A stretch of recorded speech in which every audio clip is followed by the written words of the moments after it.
Hormatly Ata Watan TV YouTube kanalının tomaşaçıları. Ata Watan dünyada gepleşmelerin täze biz şu an Amerikanın Birleşmiş Ştatları bilen arkamızda görýän Kanada'nın Granny Amerikanın Detroit şäherinden ýalytýar. Biz şu Detroit şäherine geldik. Florida'dan geldik. Florida bilen Detroit şäherinin arasında şu günüde hava 5 derece. Berta soğuk.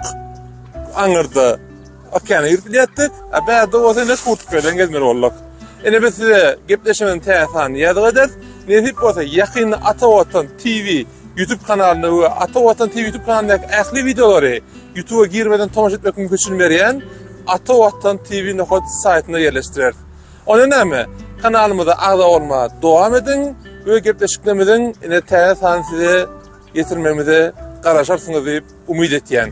Hormatly tomaşaçylarymyz, biz Kanada tarafyny görüp size gepleşmemizin gysgaç bölümini görüp arkamızda da Amerika tarafy. Biz häzir şu wagt Detroit şäherinde, Amerikanyň şäherinde size Amerika bilen Kanadanyň Granny serhetinde şu gepleşigi ýadyk. Hep ýakynda Ata Watan TV YouTube kanalymyzdan tomaş edip berdiňiz. Häzirçe hoş, sag bolun.